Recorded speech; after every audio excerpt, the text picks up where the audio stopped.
Pralhad Joshi H D. Kumaraswamy ಅವರನ್ನ ಮುಳುಗಿಸ್ತಾರೆ ಎನ್ನುವಂತಹ ಒಂದು ಹೇಳಿಕೆ ಕೆಪಿಸಿಸಿ ಅಧ್ಯಕ್ಷ ಹರಿಪ್ರಸಾದ್ಗೆ ಎಚ್.ಡಿ. ಕುಮಾರಸ್ವಾಮಿ ಅವರು ಖಡಕ್ ಆಗಿ ಒಂದು ಕೌಂಟರ್ ಅನ್ನ ಕೊಟ್ಟಿದ್ದಾರೆ.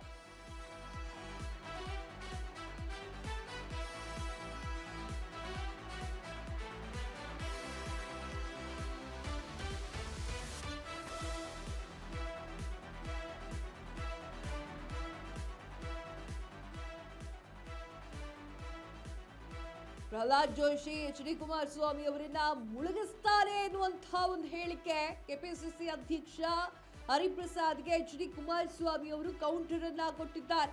ಹರಿಪ್ರಸಾದ್ ನಾವು ಅಧ್ಯಯನ ಮಾಡಿದ್ವಿ, ಅನ್ಯಾಯ ಮಾಡ್ತಾ ಇದ್ವಿ ನಿಮ್ಗೆ. ನಾನು ಸಿಎಂ ಆದಾಗ ಬಜೆಟ್ ಮಂಡನೆಗೆ ಬರಲ್ಲ ಅಂದ್ರಿ, ರೈತರ ಸಾಲ ಮನ್ನಾ ಬಜೆಟ್ ಮಂಡನೆ ಮಾಡಿದ್ದೇನೆ, ನಿಮ್ಮ ವಿರೋಧದ ನಡುವೆ ಸಾಲ ಮನ್ನಾ ಮಾಡಿದ್ದೇನೆ.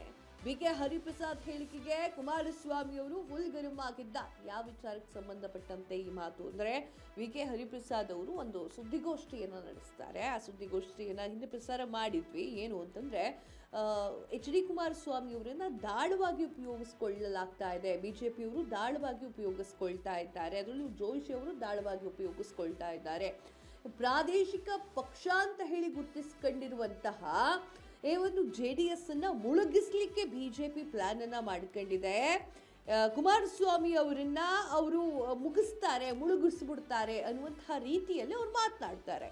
ನೇರವಾಗಿ ಕಾಂಗ್ರೆಸ್ ಅನ್ನ ಸರಿಯಾದ ರೀತಿಯಲ್ಲಿ ಎದುರಿಸಕ್ಕಾಗ್ತಾ ಇಲ್ಲ ಬಿಜೆಪಿಗೆ. ಸೊ ಆ ಕಾರಣಕ್ಕಾಗಿ ಕುಮಾರಣ್ಣನ ಯೂಸ್ ಮಾಡ್ಕೊಳ್ತಾ ಇದ್ದಾರೆ. ಯಾಕೆ ಹಿಂಗೆ ಹೇಳ್ತಾರೆ? ನೇರವಾಗಿ ಮಾಡೋಕ್ಕಾಗೋದಿಲ್ಲ, ಕಾಂಗ್ರೆಸ್ ಅನ್ನ ಮುಗ್ಸಕ್ಕಾಗೋದಿಲ್ಲ ಅಂತ ಹೇಳಿ ಅಂತ. ಯಾಕೆ ಕಾಂಗ್ರೆಸ್ ಅನ್ನ ಮುಗ್ಸಕ್ಕಾಗೋದಿಲ್ಲ ಅಂತ ಹೇಳಿ ಅಂತಂದ್ರೆ, ಕಾಂಗ್ರೆಸ್ ನಲ್ಲಿರುವಂತಹ ಒಕ್ಕಲಿಗರ ಮತ ಇದೆಯಲ್ಲ, ಬಿಜೆಪಿಗೆ ಒಕ್ಕಲಿಗರ ಮತ ಬೀಳೋದು ಬಹಳ ಕಷ್ಟ ಇದೆ.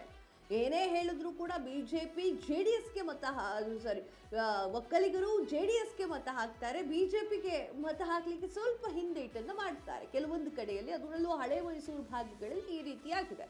ಇಲ್ಲಿ ಕುಮಾರಸ್ವಾಮಿ ಅವರನ್ನ ದಾಳವಾಗಿ ಉಪಯೋಗಿಸ್ಕೊಳ್ತಿದ್ದಾರೆ ಅಂತಂದ್ರೆ, ಹಳೆ ಮೈಸೂರಿನ ಭಾಗದಲ್ಲಿರುವಂತಹ ಸಾಕಷ್ಟು ಮತಗಳನ್ನ ಸೆಳಿಬೇಕು, ಒಕ್ಕಲಿಗರ ಮತವನ್ನ ಸೆಳಿಬೇಕು ಅಂದ್ರೆ ಕುಮಾರಸ್ವಾಮಿ ಅವರನ್ನ ದಾಳವಾಗಿ ಉಪಯೋಗಿಸ್ಕೊಳ್ತಾ ಇದ್ದಾರೆ ಅಂತ ಈ ಅರ್ಥದಲ್ಲಿ ಬಿ.ಕೆ. ಹರಿಪ್ರಸಾದ್ ಅವರು ಹೇಳಿದ್ರು. ಬಿ.ಕೆ. ಹರಿಪ್ರಸಾದ್ ಅವರ ಹೇಳಿಕೆಗೆ ಕುಮಾರಸ್ವಾಮಿ ಅವರು ಖಡಕ್ ಆಗಿ ಉತ್ತರವನ್ನು ಕೊಡ್ತಾರೆ. ಹರಿಪ್ರಸಾದ್ ಅವರು ನಾನು ಅನ್ಯಾಯ ಮಾಡಿದ್ದೀನಿ ನಿಮ್ಗೆ ನಾನು CM ಆದಾಗ ಬಜೆಟ್ ಮಂಡನೆ ಮಾಡಿದ್ದೆ, ಆಗ ನೀವು ಬರಲ್ಲ ಅಂತಂದ್ರಿ. ರೈತರ ಸಾಲ ಮನ್ನಾ ಬಜೆಟ್ ಮಂಡನೆ ಮಾಡಿದ್ದೇನೆ, ನಿಮ್ಮ ವಿರೋಧದ ನಡುವೆ ಸಾಲ ಮನ್ನಾ ಮಾಡಿದ್ದೇನೆ, ಆದ್ರೂ ಕೂಡ ನೀವು ಅದು ಬರಲ್ಲ ಅಂತಿದ್ದೀರಾ. ಏನನ್ಯಾಯ ಮಾಡಿದ್ದೀನಿ ನಾನು ನಿಮ್ಗೆ ಅಂತ ಹೇಳಿ ಪ್ರಶ್ನೆಯನ್ನ ಕೇಳಿದ್ದಾರೆ. ಅದಕ್ಕೆ ಕೌಂಟರ್ ಅನ್ನ ಉತ್ತರವನ್ನು ನೀಡಿದ್ದಾರೆ.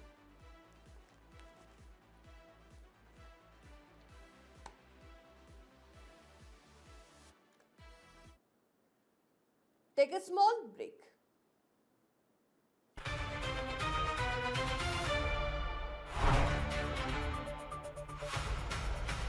ಸಂಪೂರ್ಣ ನ್ಯೂಸ್ 24x7 ಇದು ನೊಂದವರ ಧ್ವನಿ.